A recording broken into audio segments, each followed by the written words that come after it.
Hello everyone, welcome to the classroom. Thank you for joining us as always. Today we're going to be answering just one question, baby. Why won't the MCU let itself be sexy? Thank you for joining us as always. But real quick, happy Father's Day, Dad. The MCU is a thing made up of a bunch of movies, and sometimes movies they stretch into 6 hours. It's an interconnected superhero of cinematic universe, and I am really happy to be able to explain this to you, Mr. Frozen in a block of ice since 2007. What was that? Oh, yeah, man, that house looks perfect. You should get it, for sure. Look, I'm not going to waste any more time explaining what the MCU is, because you all know what it is. It's an interconnected cinematic universe made up of hundreds of superpowered characters, and the twist is, they were all chemically castrated. They're not? But then why are they like that? Okay, we're done. No more amazingly written, perfectly delivered, poorly timed jokes. Why won't they let the MCU be sexy? Superhero comics have all but fully replaced the traditional hero story in American society, seemingly simple morality plays that have worked their way into the cultural fabric. And normally that is the lead up to someone endlessly pontificating on how just incredibly smart they are while putting down a whole artistic medium, but I don't see this as a bad thing at all. Hero stories are an incredible source of joy and strength for the soul, as I believe much of the best art is, and besides, it's time to start cycling out these old-ass stories. Batman Year One is 1,000 times better than anything William Shakespeare ever made. To take it to the world of anime, One Piece makes the Odyssey look like a D&D campaign written by a child. A child who is shitty at everything. And an idiot.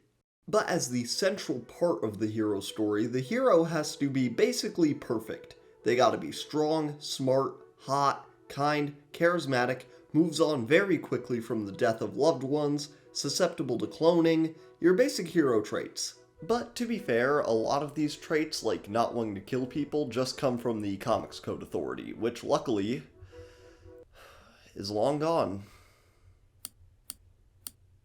And of course, each one will still have their individual quirks, say Batman's brooding, but the principle of perfection still stays. And then when these perfect gorgeous people come up against gangs of super criminals, they need to form super teams. And then this perfect storm of perfect, gorgeous, amazing heroes coming together makes a word that makes me uncomfortable to say on YouTube, and especially because my dad might be here still. Sex, baby, let's talk about you. See, folks, when two extremely hot people love each other, or don't, they get together and they make a baby. Or they don't. I think I have felt this way for a while, but the Batman coming out last year really shone a spotlight on this very odd trait of the MCU. No one in the MCU wants to have sex. Robert Pattinson and Zoe Kravitz had people practically howling in the theaters, but why? I mean, obviously they are both gorgeous, but are they more gorgeous than, say, Captain America or Black Widow or Thor? No, I don't think so. I mean, they're like grimier, for sure. In fact, I would actually argue that most of the characters in the MCU are much prettier than in the Batman. They always seem to have their hair all done up, Black Widow always has, or I guess had, a little something showing off, and at every opportunity they make Chris Hemsworth strip at gunpoint. So why, after so long, with 1,000 of the hottest people in the world, does the MCU still feel as sexless as the National Cheese Convention? And I think that the biggest difference is that Batman and Catwoman actually seem like they want to fuck. Hello, my beautiful, beautiful audience. I just wanted to take a quick break from feeling like I'm going to get in trouble for saying the sex word and run a commercial break. So if you like the video, please make sure that you like the video. If you want to see more content like this, please make sure that you ring the bell and subscribe. And most importantly, please comment. I love having discussions with my audience, which is why we have a rule here. Don't be a dick. That's the rule. Thank you for joining us as always, folks. Let's get right back into it. The Batman has something that the MCU has been lacking more and more for a long time. Authenticity. The lack of authenticity in the MCU has been rotting away at it for a while, and I think there are a lot of reasons why. Endgame and No Way Home kinda creating this new cameo culture, the green screen slash volume being the only set they can seemingly use, and still to dialogue all certainly contribute, and not in small ways. Whereas the Batman used real sets wasn't centered around who's gonna show up, and the actors were actually working for their supper. And this was all pointed out when the Batman came out last year, but I think a real, tangible thing you can point to that makes this interaction feel so much more real than 90% of other love couple MCU interactions is that Batman and Catwoman seem like adults who are attracted to each other. Now let me clear up a couple things first. I do still like the MCU overall. I don't think it's fallen so far from grace either. It's not as good as it used to be overall, but it was never like high art, guys. Also, I haven't seen Guardians of the Galaxy 3, and the reason is literally because I'm worried that it will be too good and shatter my soul. So I'm not just blindly hating. I also don't think that the conclusion of Captain America 4 should be Sam, like, seducing the main villain. Yeah, no, I don't want that. But I mean, what is the point of art? I would personally say it's so that you can further understand and experience the human condition. And we don't need to go like Mormon mode. I mean, we're all adults here and we can... Actually, let me just... Can I just, real quick, just... Thank you. Let me take a look at this. Okay, yeah, we're good. So yeah, we're all adults here, and I think that it's perfectly okay for us to acknowledge that sex is a part of the human condition. And it's not like the MCU is a convent. They definitely fuck. Most notably would probably be She-Hulk and Daredevil getting it on, but to be fair, if Daredevil doesn't slut himself out, you technically lose copyright over him because it is a clear alteration of the source material. But I'm just saying, maybe people would have given a shit about the whole Black Widow Hulk romance if at the very least it seemed like they were even a little attracted to each other.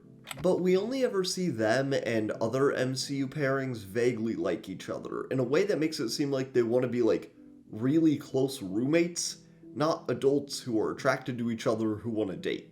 I know that the time to complain about Age of Ultron has long since passed, but I was 14 when I saw that movie.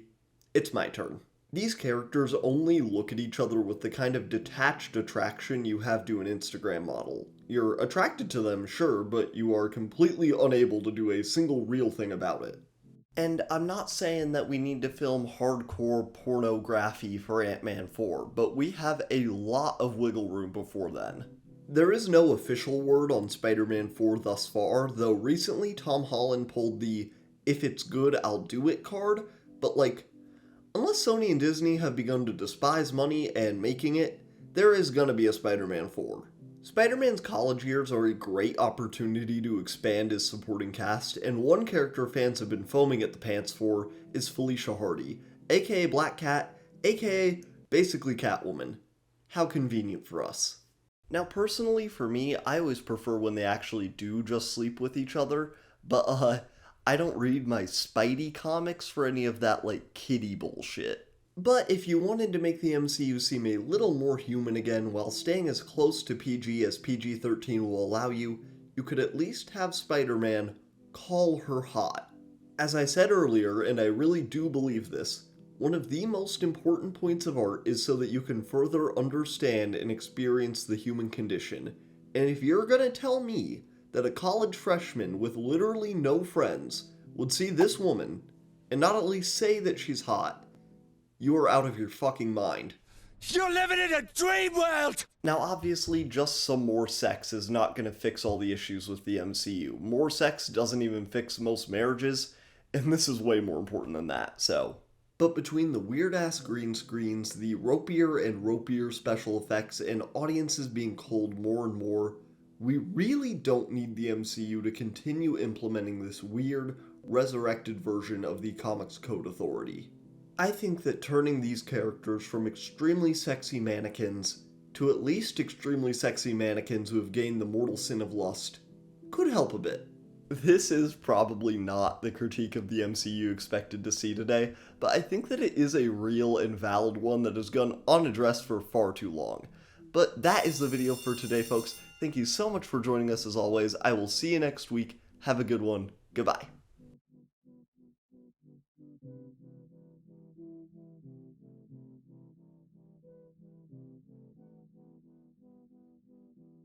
Hey everyone, thank you so much for watching that video as always, and if you made it to this point, a special double thank you to you. Thank you so much. First thing, the support on the Usopp video has been fantastic. Thank you all so much for that. I'm so happy that that one is doing so well. I haven't done like a character-based video in a little while, and also like took a little bit of a break, I'm just really glad that it's doing super well, and thank you all so much for that. What I have to show off for my collection this week, shoot, I wonder how I'm gonna do this. It's a blanket. I've got it on my, got my lap right now, like FDR. Let's see. I guess I'll just, like, lift it up like this. It is, like, all the logos of the Straw Hats. My girlfriend got it for me. It is wonderful. I love it so much. It is my current work chair blanket. I have it on the Usopp side for my chair, obviously. But thank you all so much for watching that video. I will see you next week. Goodbye.